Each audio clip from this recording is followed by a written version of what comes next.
Ay.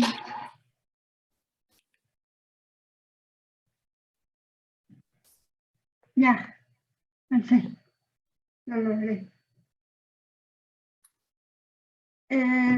Pues, bienvenido Jesús, muchas gracias. Les presento, él es Jesús Muñoz de Ana, él es psicólogo sanitario, es español, específicamente está en San Sebastián, ¿sí? Ok. Y él es un experto en enfermedad crónica, tiene posgrado en cuidados paliativos, es un experto en procesos de duelo y pérdida y experto en medicina psicosomática y psicología de la salud. Lo pueden encontrar en sus redes como Jesús M. de Ana. Les vamos a mandar de todas maneras los contactos de todos. Y sé que aquí hay psicólogas y profesionales y él tiene entrenamientos a profesionales que cuidan de enfermos crónicos. Para que quien le interese, pues chequen su página. La ponencia de Jesús son las necesidades de los pacientes oncológicos. Y déjenme darle permiso a Jesús para que comparta su pantalla. A ver.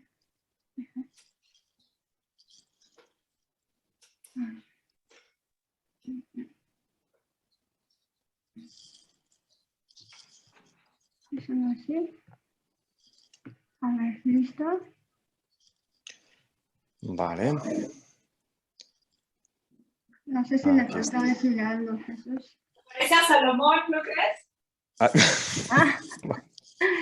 ¿Te parece? Muy bien. No, perfecto, Ximena. Muy bien. Muchas gracias por la presentación. Vale. Si te parece, voy empezando. Claro, adelante. Muy bien. Bueno, pues nada, muchísimas gracias por la invitación, por la posibilidad. Gracias, Ximena, y gracias a Calma Cáncer.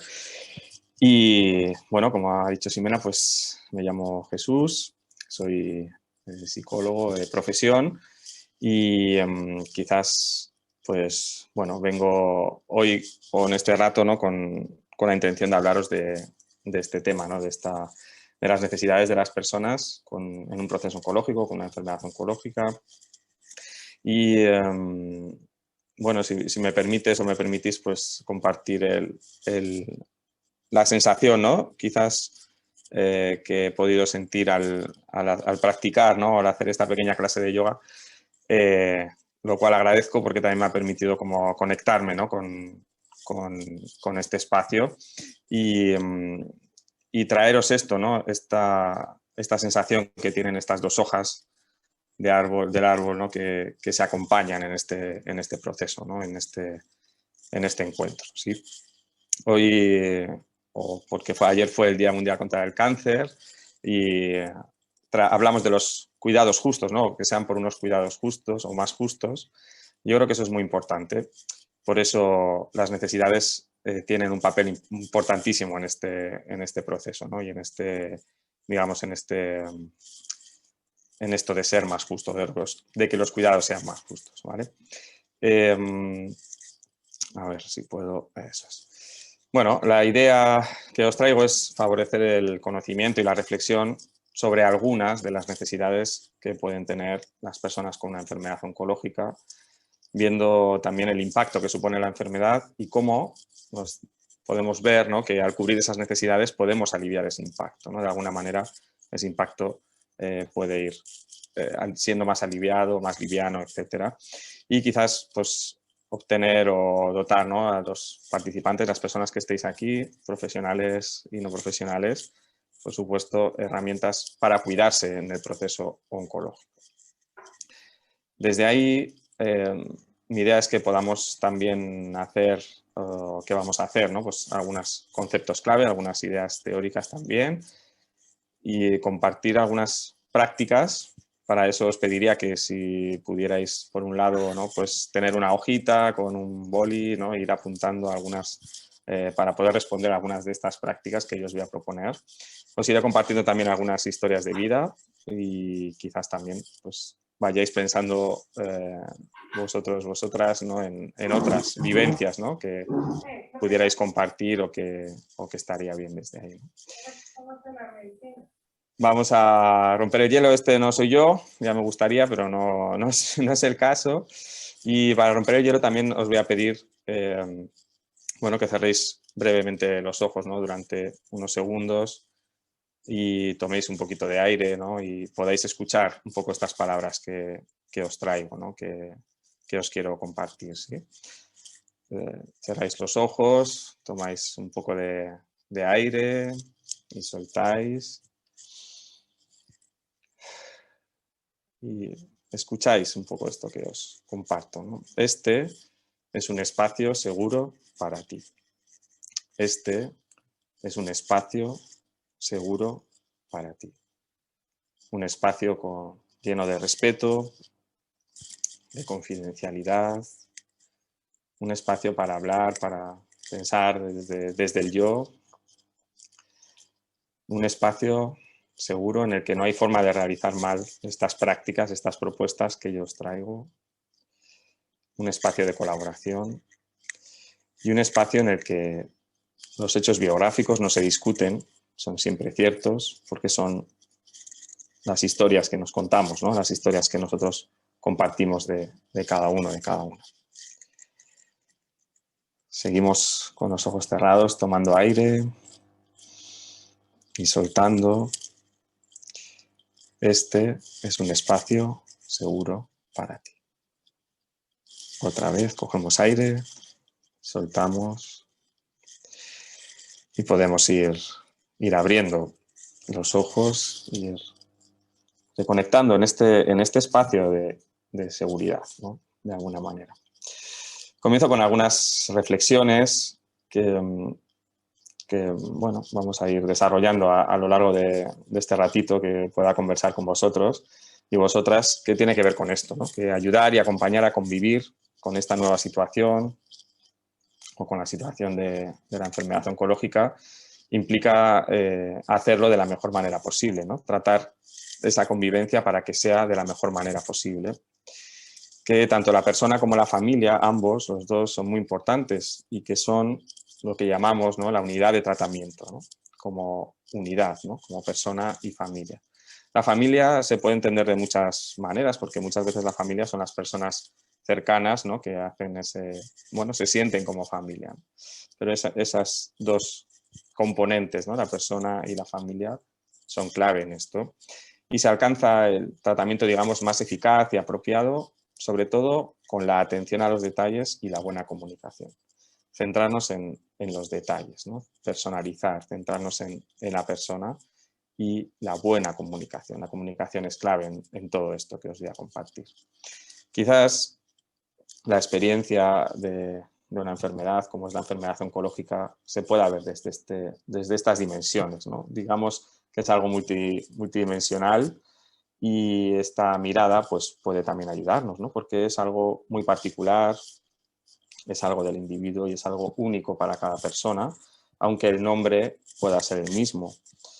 Es algo también, es una experiencia adaptativa, una experiencia que nos lleva a la adaptación, a las circunstancias, a las vivencias, a lo que se siente, ¿no? Dentro de esta experiencia, del diagnóstico, bueno, de los diferentes procesos que estemos llevando y nos invita de alguna manera a esa adaptación. Es una experiencia que también nos lleva al saber, ¿no? Al aprendizaje, al conocimiento, a la información, ¿no? De disponer de ello, porque es algo muchas veces que no conocemos o que nos trae, ¿no? Esa sensación de desconocimiento, de estar perdidos de alguna manera. Y ese saber es algo que entra dentro de esta experiencia también. Y es algo que también conlleva, una experiencia que conlleva reacciones, ¿no? Que conlleva unas respuestas, una serie de reacciones ante lo que está sucediendo y que tienen que ver mucho con las emociones, con lo que vivimos y experienciamos en el encuentro, en las palabras, en cómo nos relacionamos en torno a esta experiencia de la enfermedad oncológica. Desde ahí, todas esas dimensiones implican ser consciente de las necesidades, ¿no? Poder poner pero claro, ¿qué es una necesidad? Las necesidades se refieren a estos elementos, ¿no? Me gusta un poco esta definición, ¿no? Sin los cuales no es posible la supervivencia, la calidad de vida. Muchas veces estas necesidades las podemos ver como algo muy práctico, comer, beber, tener, ¿no?, un sitio donde dormir, tener ropa, etc. Pero dentro de estas dimensiones, o múltiples dimensiones, pues implica que las necesidades puedan ser múltiples también. Y en el proceso oncológico, pues esto cobra también mayor importancia, ¿sí? No es solo esta parte física, sino que implica otras muchas, digamos, necesidades que pueden estar ahí y que vamos a tratar de ver. Cuando hablamos de prestar atención, como hacen estas esculturas, ¿no?, mirando y en estar atentos a, podemos hacerlo en diferentes aspectos. Podemos hacerlo hacia la enfermedad, teniendo en cuenta pues, todas las pruebas, los tratamientos, revisiones, la relación tan importante, ¿no?, con los profesionales sanitarios, con los médicos, médicas que atienden, ¿no?, que nos están atendiendo y con quien nos tenemos que encontrar cada X tiempo. Y también muy importante a la persona, desde quién soy, ¿no?, como persona, mi biografía, mi historia, ¿no?, esto que nos traía también Norina en la reflexión, ¿no?, de todo lo que hay detrás en mi historia, las preocupaciones que me están preocupando en este momento, los valores que tengo que también están ahí, los miedos que aparecen en el encuentro con la enfermedad, las esperanzas y las necesidades, ¿no?, estas necesidades que están ahí. Y teniendo en cuenta que esta atención no solo es como podemos verla desde los dos lados, ¿no?, desde el lado de la persona con la enfermedad y cómo puede verse en relación a las pruebas, a los tratamientos, a las revisiones, a la relación con el profesional sanitario y de la persona, ¿no?, es decir, cosa y hacia sí misma, quiero decir, ¿no?, desde mi propia historia, mis preocupaciones, mis valores, mis miedos. Y como profesionales es muy importante que podamos prestar atención a ambos lados, ¿no?, observando a la enfermedad, ¿no?, y qué puede estar necesitando la persona en relación a las pruebas, los tratamientos, revisiones, y también a la persona desde, cuál es su historia, qué le preocupa, ¿no?, y poder de alguna manera conversar sobre eso, ¿no?, poder de alguna manera tener estas conversaciones, ¿sí? Por supuesto, os quería traer esta frase de este filósofo, Emilio Lledó, que es un filósofo español ya bastante mayor, 90 y pico años tiene el hombre, y que he descubierto un poco preparando este encuentro, ¿no? Y dice así: el lenguaje fue, como es sabido, lo que empezó a distinguir al animal humano de todos los otros animales próximos a él. Un lenguaje que, además de comunicación y comprensión, creó también la sensibilidad, las emociones, las pasiones, desde el complejo entramado de la realidad corporal. Qué importante esto, porque es el lenguaje, es la comunicación lo que nos permite traer esto, ¿no?, prestar esta atención y traer estas necesidades. Y como a veces, como luego veremos también, ¿no?, la comunicación se puede ver dificultada por la enfermedad y hemos de buscar de alguna manera cómo llegar a hacer esto, ¿no?, cómo llegar a comunicarnos para poder prestar atención y cubrir esas necesidades que vamos a ir viendo. Y precisamente para que sea algo más justo. Esta es la primera reflexión que os traigo, ¿no?, la primera práctica, por eso si podéis tomar nota un poquito de cuál es la respuesta a esta pregunta, ¿no?, que dice así: tengo espacio para expresar mis sentimientos y me siento escuchado o escuchada. Tengo espacio para expresar mis sentimientos y me siento escuchado o escuchada. Si la respuesta es sí, podéis apuntarlo y quizás la invitación sería a ver cuál es ese espacio, dónde está ese espacio, con quién. Y si la respuesta es no, también es buscar si eso es una posibilidad, ¿no?, si podéis saberos que esta posibilidad está ahí, ¿no?, con alguien con quien sí pudierais hacerlo. Y quizás como profesionales poder darnos cuenta de si estamos generando ese espacio para las personas que acompañamos o que atendemos o que ayudamos. Si estamos dándoles espacio para que puedan expresar lo que sienten y se sientan escuchados o escuchadas en lo que viven. Sí, desde ahí continuamos mientras vais un poco escribiendo esto. Y bueno, muy importante que para ayudar a los pacientes, para ayudar a las personas, para que las personas también se puedan acompañar y ayudar a sí mismas, se construye esta ayuda o este apoyo en base a las necesidades. Y desde ahí es importante conocerlas. Vamos a ver estas, no os las voy a nombrar ahora, las tenéis ahí. He elegido 6, ahí se investigan y se miran muchas, hay muchas más y como decíamos pueden ser múltiples porque también es algo muy individual y muy propio y es importante esto tenerlo en cuenta. Pero vamos a ver como una especie de generalidad, un mapa que nos va a permitir ir desde lo propio, desde yo como persona que vivo un proceso oncológico, al encuentro, ¿no? A lo relacional, a esas otras necesidades que van a tener que ver con los demás, ¿no? Todas están entrelazadas, pero digámoslo un poquito desde ahí. Bueno, nos centramos un poco en las necesidades físicas y el control de los síntomas. Quizás en la experiencia como psicólogo acompañando procesos de enfermedad me voy encontrando cómo hay personas que tratan, ¿no? o que vienen con la idea de que hay unos síntomas, de que hay un proceso físico, una serie de síntomas que están de alguna manera descontrolados, como puede ser el dolor y la posibilidad, ¿no? de controlar eso y de trabajar desde la mente, desde las emociones en este sentido, ¿no? Esto es algo que se puede trabajar, claro que sí, pero es verdad que en este sentido es muy importante que ese control de alguna manera esté hecho, ¿no? O se esté dado. ¿Por qué? Porque el malestar físico es un condicionante, muchas veces, fijaros, de las otras necesidades que podemos tener o con las que podemos convivir.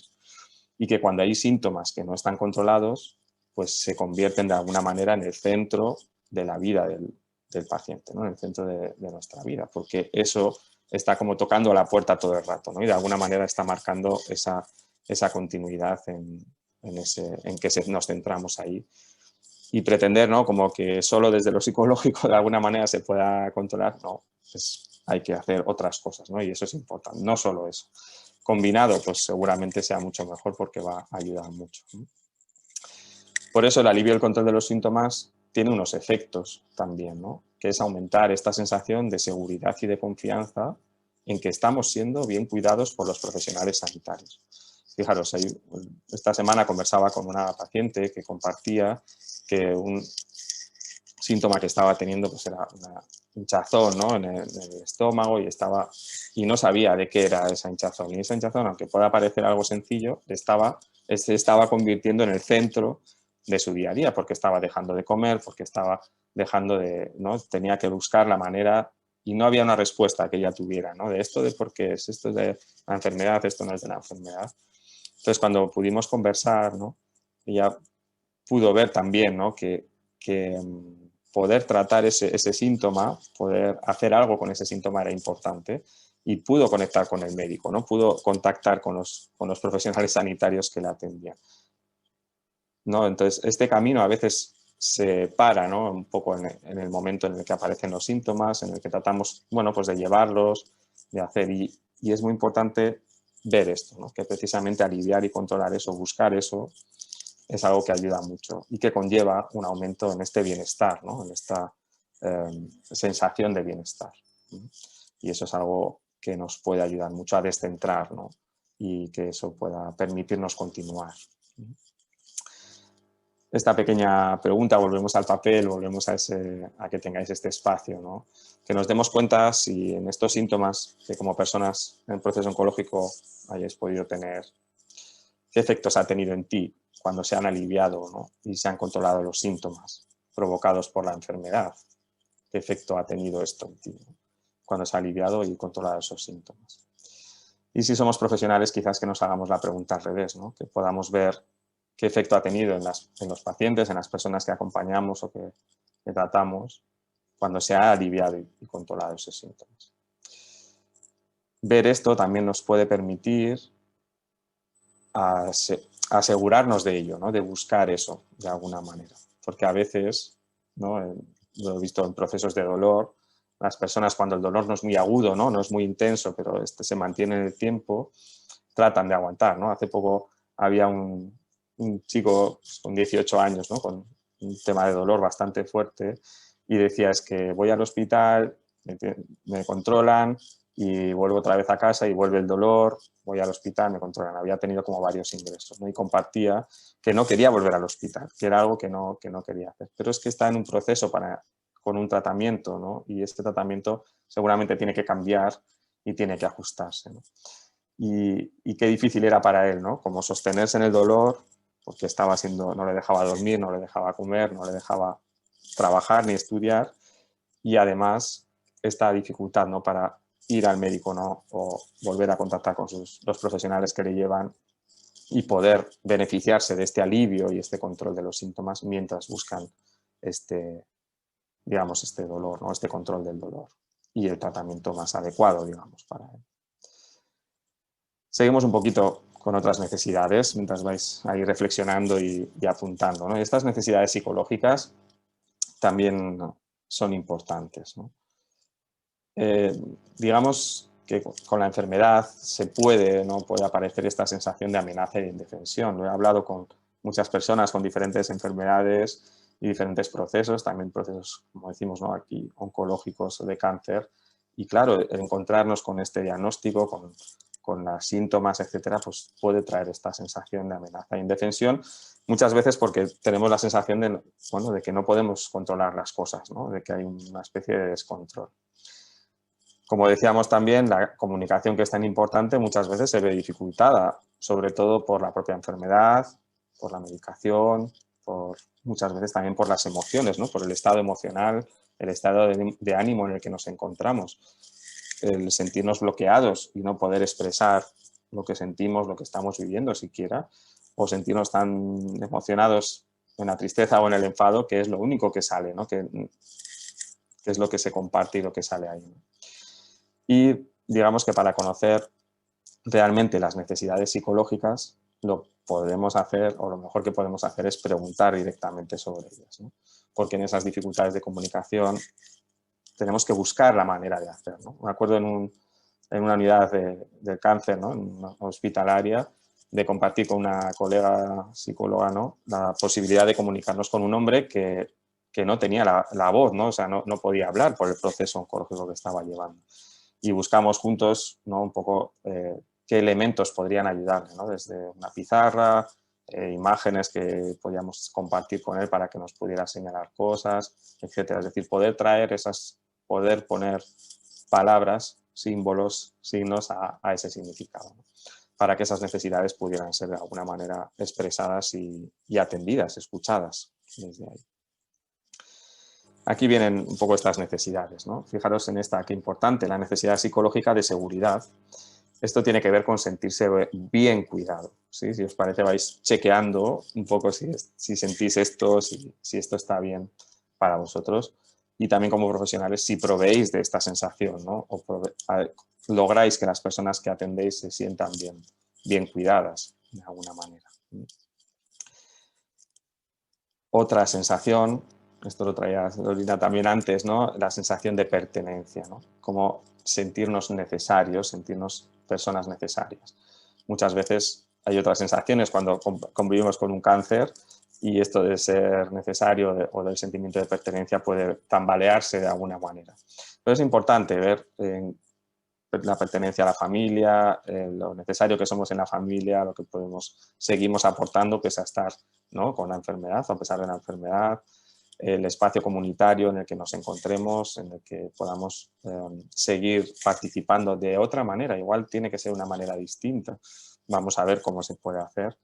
Y ¿no? Con esas personas que son importantes para nosotros, grupos, familia, etc., ¿no? Entonces, chequear un poco esto también, ¿no? Si estamos de alguna manera participando, y como profesionales también darnos cuenta si incluimos a las personas en esta sensación, ¿no? O generamos esta sensación, o de alguna manera contribuimos a ella de pertenencia, ¿no? De ser necesarios. El amor, quizás una de las cosas que ha traído, ¿no? El COVID ha sido traernos otras maneras de conectar, no tan directas, ¿no? O no tan presentes, pero sí pues a través de los mensajes, a través de estas pantallas, ¿no? Para poder expresar y recibir afecto. Y esto en el proceso oncológico también con la enfermedad es muy importante, ¿no? Poder expresar y recibir, ¿no? Poder hacer ambos lados, ¿no? Y eso tiene que ver con las relaciones y tiene que ver con uno mismo, con una misma, ¿no? Poder expresarme y recibirme afecto y a la vez expresar y recibir afecto de otras personas y con otras personas o hacia otras personas. La necesidad psicológica de comprensión yo la considero clave. El otro día conversaba con una paciente y me decía que era el único espacio en el que se sentía comprendida. Y yo, wow, qué difícil esto, ¿no? Si estás además viviendo esta situación de enfermedad y además no hay otros espacios en tu día a día donde puedas sentir esto.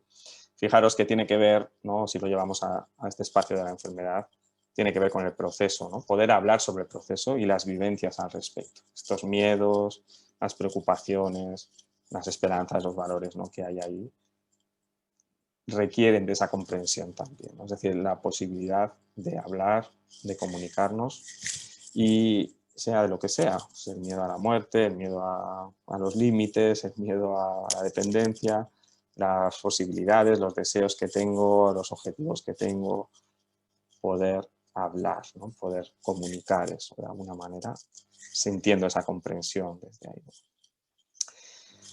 Otra de las necesidades es la aceptación.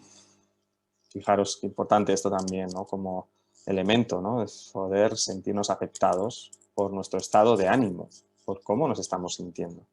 A veces tenemos es difícil en esto, ¿no? El poder, si estoy triste, si estoy enfadado, si estoy tal, el poder sentirnos aceptados en esto que vivimos con el proceso de la enfermedad y la imagen corporal que puede cambiar, ¿no? Por los tratamientos, por ejemplo, y cómo eso también implica esa aceptación, ¿no? Yo tengo un recuerdo también de mi madre, ¿no? Que tuvo cáncer hace muchos años y me acuerdo de una escena con la imagen, ¿no? Por decirlo así, con la imagen corporal, que era que una de sus hermanas, que estaban ahí apoyando un montón, pues decidió cómo sacarle una foto, ¿no?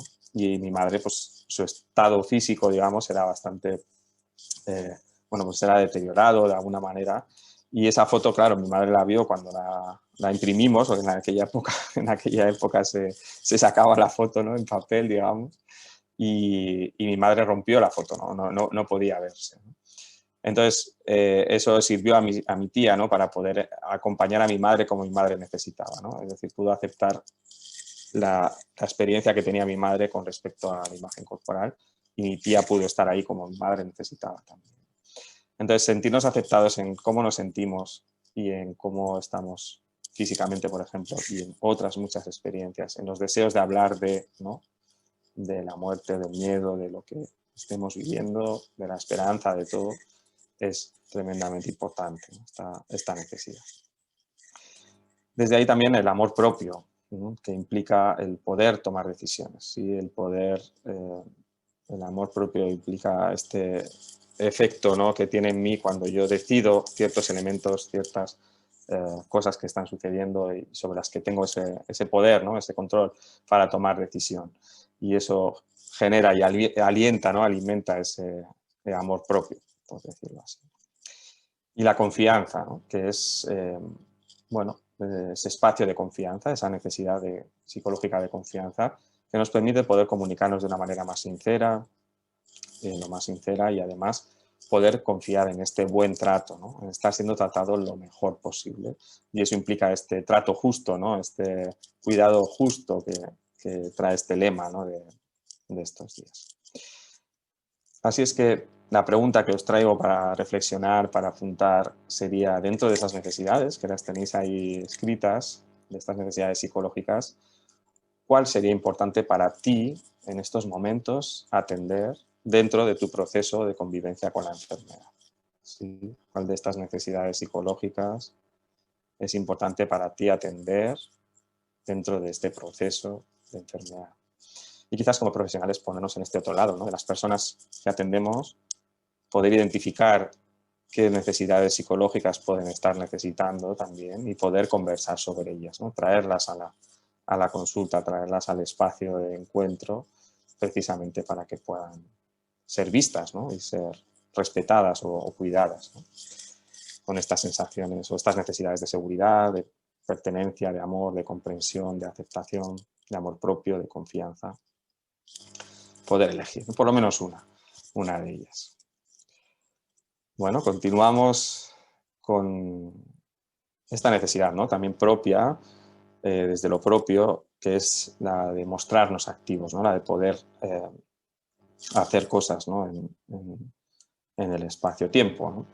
Entonces, quizás a tener en cuenta es esto, ¿no? El poder utilizar lo mejor posible el tiempo para prevenir el aburrimiento, ¿no? De alguna manera, porque a veces el espacio hospitalario, el tener que estar un tiempo en el hospital, por ejemplo, o en casa sin quizás poder salir tan fácil, ¿no?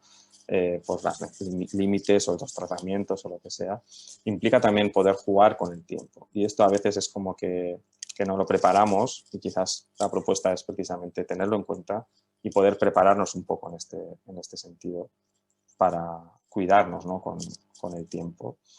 Promover la sensación de productividad. No me gusta mucho esta palabra porque es como muy de hacer, pero sí es verdad que tiene que ver con la acción, ¿no? Es decir, la posibilidad de mantenernos activos implica, dentro de nuestras posibilidades, pues ser, hacer, ¿no?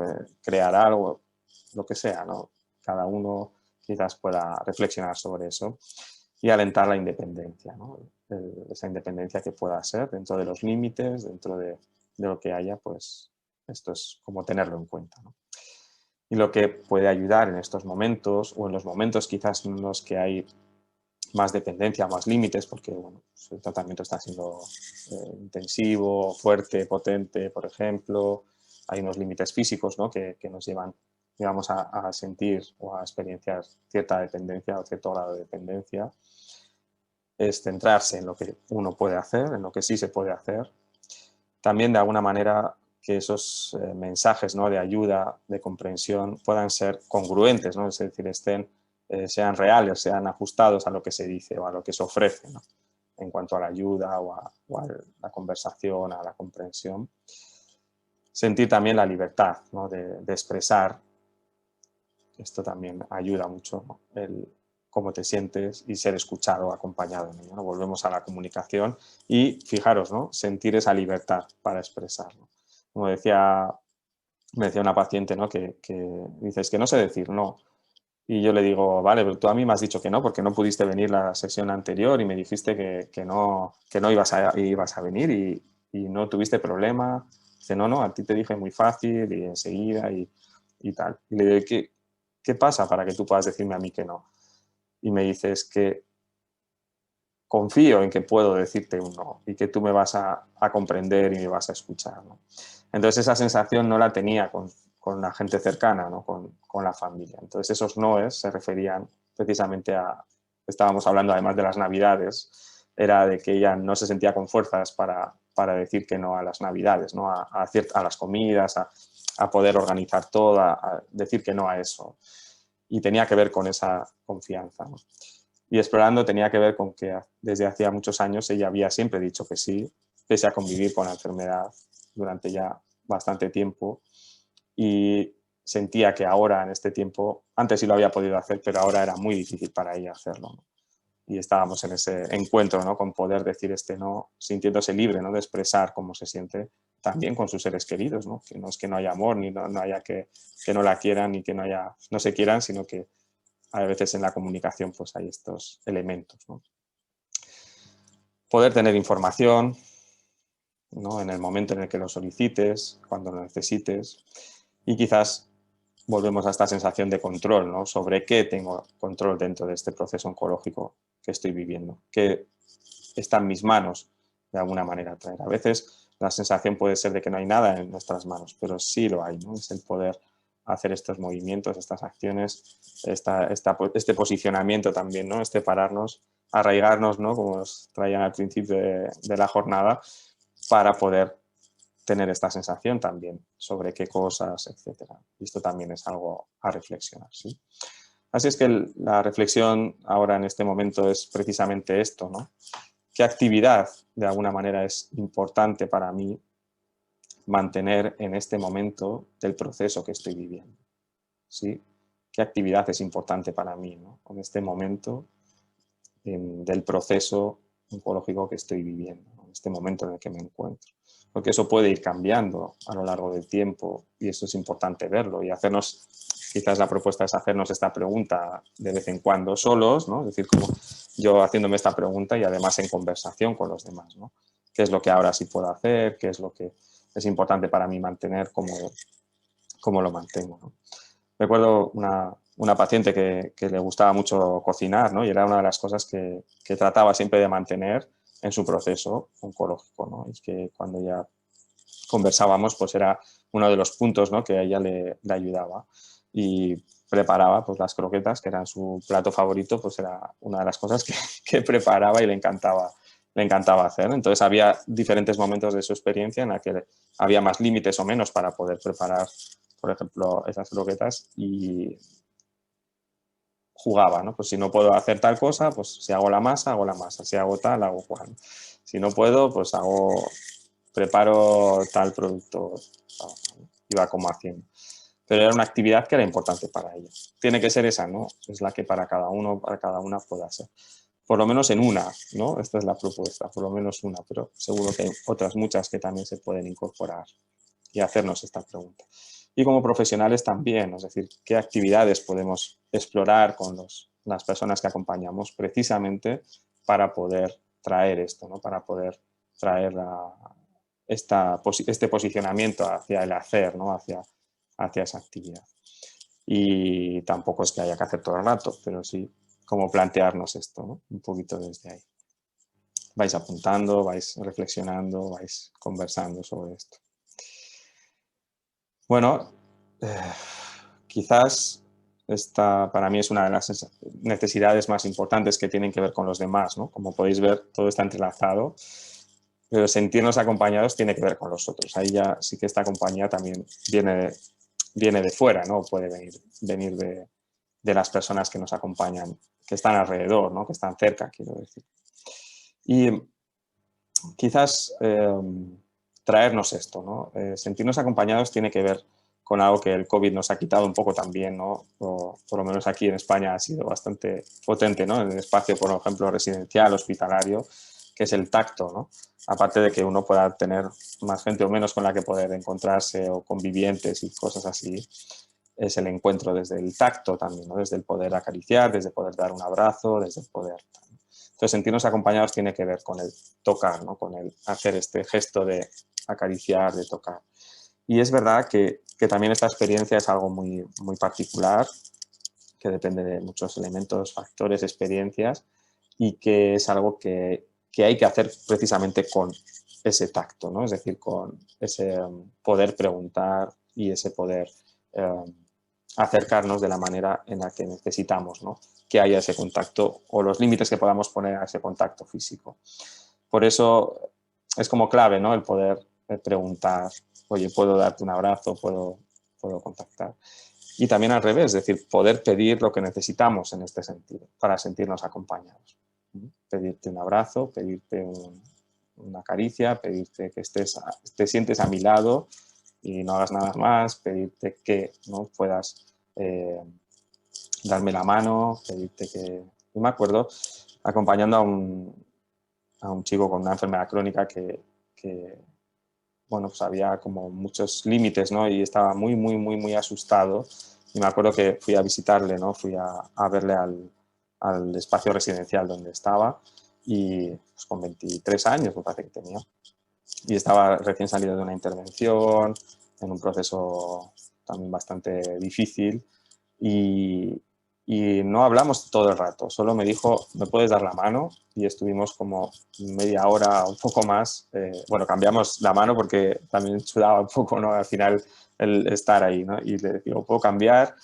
Cambiamos y estamos, pero solo quería que estar dado de la mano, ¿no? Yo de vez en cuando le preguntaba algo o le hacía algún comentario, pero el tacto fue algo que le acompañó mucho en ese proceso, ¿no? Siguió su camino, o sea, no, ya luego ya empezó a remontar, a recuperar, a estar mejor, ¿no? Y conversamos, solemos conversar, seguimos en contacto, ya han pasado unos años, pero seguimos en contacto y solemos conversar un poco sobre cómo estaba él en esos momentos y en ese miedo lo que le ayudaba era pedir eso, ¿no? Y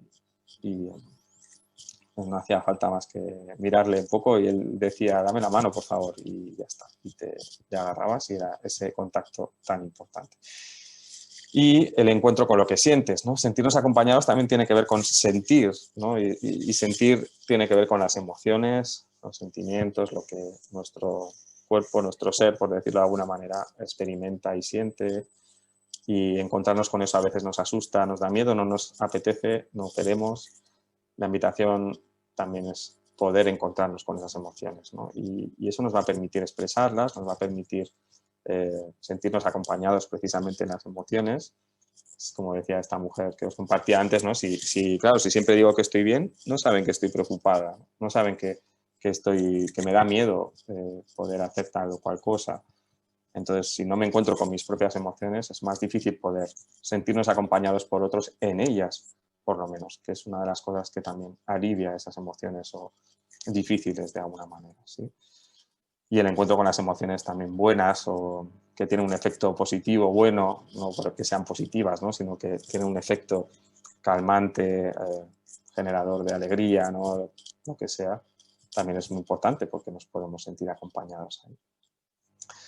Estos médicos, ¿no? Ruiz Moral y Loyasa traen esta frase, ¿no? que me ha llamado la atención también. La enfermedad, como cualquier fuente de alarma, activa, ¿no? Es como una alerta, una alarma que activa esa búsqueda de protección y soporte psicológico. Cuanto mayor sea el impacto de la situación de peligro, mayor es la tendencia de los sujetos, de las personas, ¿no? A renunciar a la autonomía y a ponerse en manos de una figura de apoyo, ¿no? Es como hace esta figura, ¿no? Es decir, algo en el encuentro con la enfermedad nos llama también o nos invita precisamente al encuentro con los demás. Sí, esto también trae eso, ¿no? Sabernos que podemos en esta alerta, en esta sensación, poder buscar ese apoyo es clave, ¿no? Por lo tanto, hablamos del vínculo, hablamos de esto que hacen estos dos amigos, no sé, familia, podemos poner el vínculo que queramos aquí y que vincularnos, ¿no? Ese sentido de vínculo que tenemos los seres humanos como animales también, ¿no? Por ponerlo un poco así, gregarios, ¿no? Animales que necesitamos del encuentro con los demás, con otros animales, con otras personas precisamente, porque nos vinculamos con ellas, ¿no? Entonces, poder sentir estos vínculos, ¿no? Como elementos que nos ayudan y con quién estamos vinculados, ¿no? De alguna manera. Y este vínculo también se genera con los profesionales sanitarios, ¿no? También yo muchas veces escucho esta palabra, ¿no? de cuando la relación con el médico, la médico en un proceso oncológico y en otras enfermedades que he podido escuchar es buena, esa confianza, ese saber que están ahí, ese vínculo aporta muchísima seguridad a las personas. Entonces también es algo a tener en cuenta, ¿no? y a reflexionar. Aquí viene la propuesta, ¿no? En este sentido, que tiene que ver con lo siguiente, ¿no? ¿Qué personas están cerca de mí que me apoyan cuando lo necesito? ¿Sí? Poder escribir sobre esto, ¿no? ¿Qué personas están cerca de mí que me apoyan cuando lo necesito?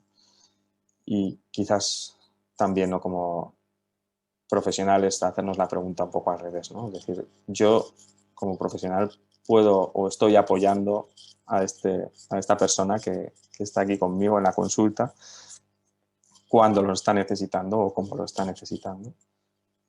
Por ejemplo, el acceso, ¿no?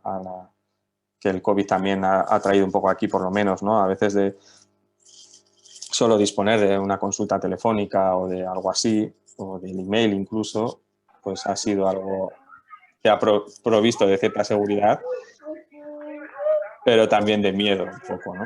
Se oye por ahí algo, pero también de miedo un poco, ¿no? Entonces, ¿cómo estamos, ¿no?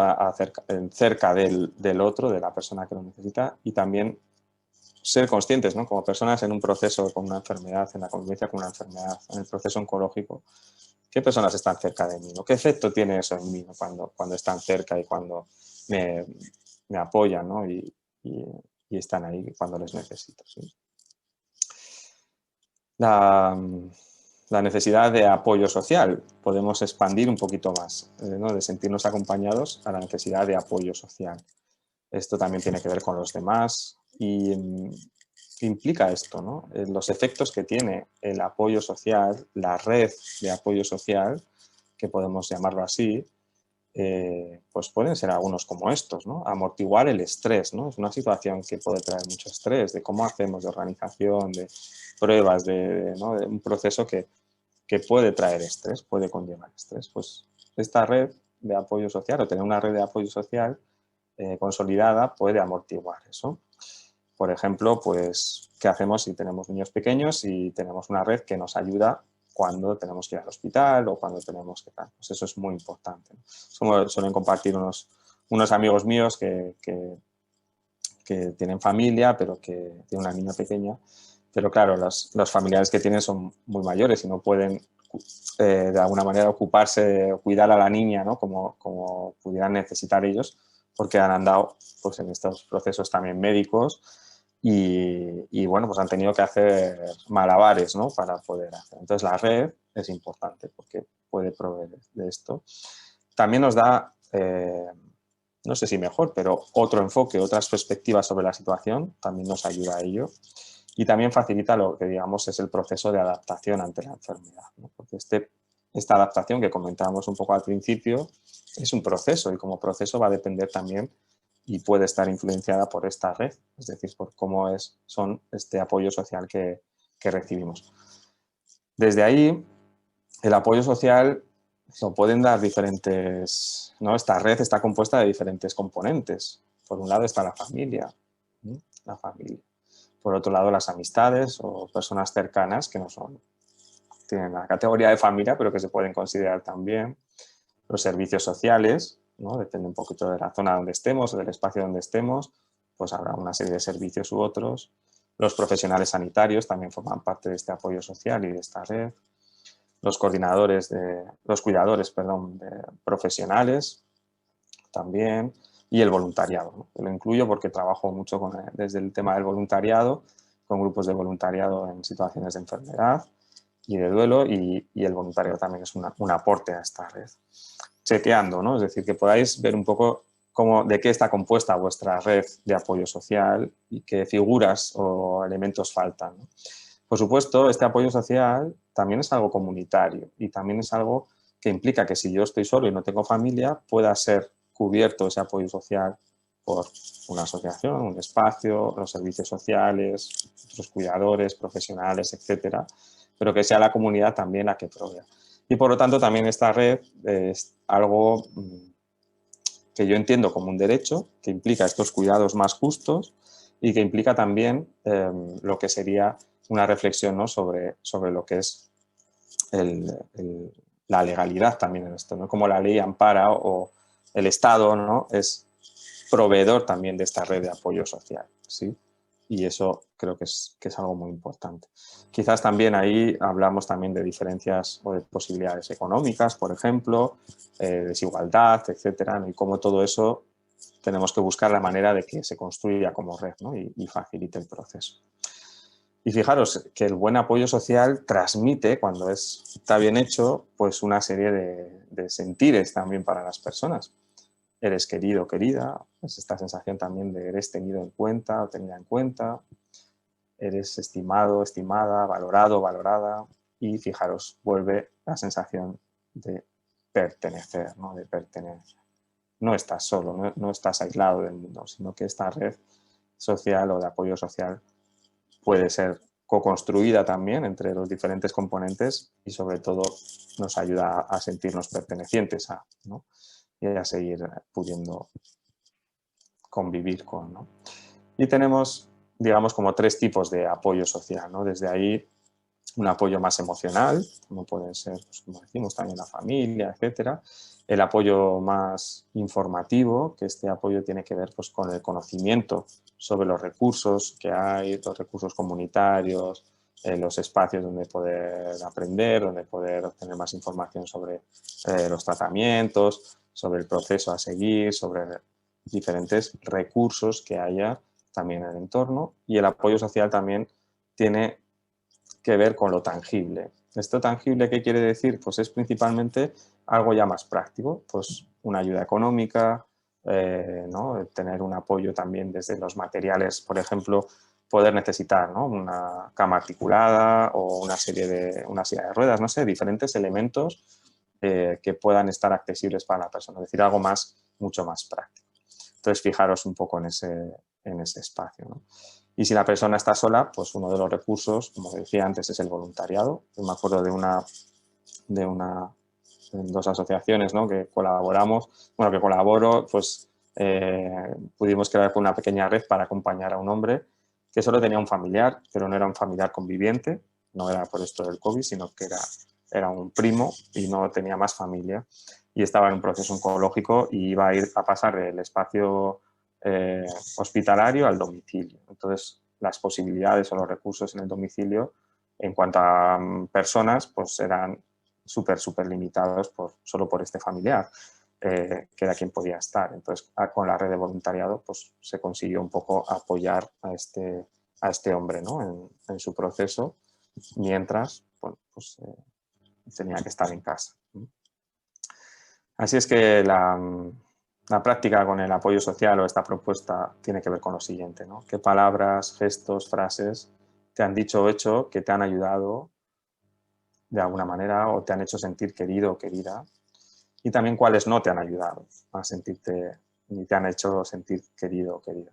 ¿Por qué las dos cosas? Porque también la red social es algo a construir o co-construir y a veces eso que puede ser un apoyo o puede parecer un apoyo no lo es, echa más, digamos, más tierra encima, ¿no? Es decir, hace más daño que bien y también es importante cómo poder diferenciarlo y poder sacarlo de escena.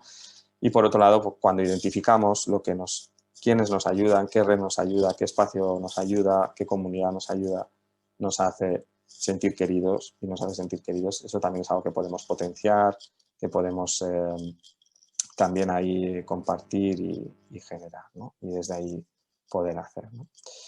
Y la última de las necesidades, y voy ya como acabando y cerrando un poco la exposición, tiene que ver con esto, ¿no? Las necesidades de apoyo a su familia y allegados, ¿sí?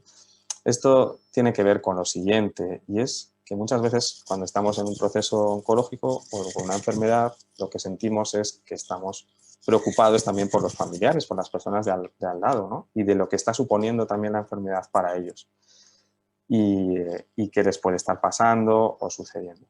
Y se mezcla con este sentimiento a veces de ser una carga, ¿no? Yo lo escucho muchas veces en la consulta, en el espacio terapéutico, ¿no?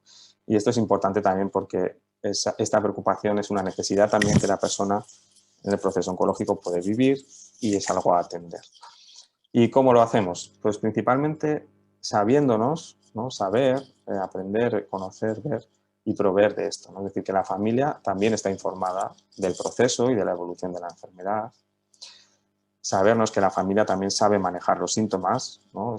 Tiene unos conocimientos y eso le permite manejar los síntomas. Sabernos que la familia también recibe apoyo en el proceso de cuidar, es decir, no está sola, también puede estar acompañada y puede estar de alguna manera recibiendo ese apoyo que le permite también cuidar mejor y que la familia está de alguna manera siendo cuidada, ¿sí?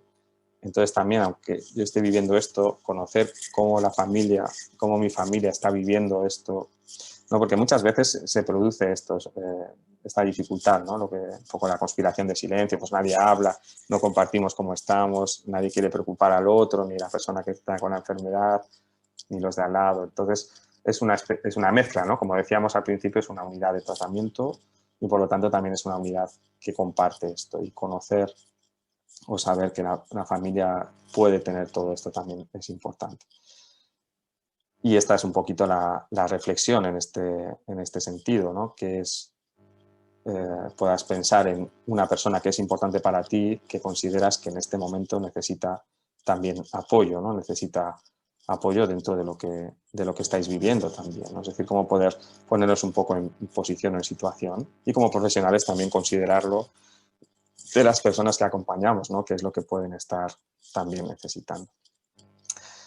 Nos acercamos ya al final de mi presentación, ¿no? Y traeros esto y como tres pequeñas conclusiones, ¿no? Que es esta frase de Weingarten que quisiera compartir con vosotros, ¿no? La enfermedad muchas veces pues, es enorme, la enfermedad o más concretamente nuestra relación con ella, amenaza la forma en la que nos conocemos a nosotros mismos y también como otros nos conocen, ¿no? Como esta sensación que decíamos. Cualquier cosa que ayude a poner la enfermedad en su lugar, que nos permita sentir que somos lo que somos a pesar de ella, es bienvenida. Por eso, como 3 elementos, ¿no? Para que estos cuidados sean más justos, es muy importante que tengamos en cuenta las necesidades. Eso nos va a permitir también conocernos, nos va a permitir también conocer a los de alrededor y, por lo tanto, compartir con ellos a través de la comunicación y, por lo tanto, pues de alguna manera seguir siendo nosotros, ¿no? en todo este proceso, ¿no? Y como yo suelo decir, pues la enfermedad forma parte de la vida de una persona, pero tú no eres solo tu enfermedad, tú eres mucho, mucho más. Así es que gracias.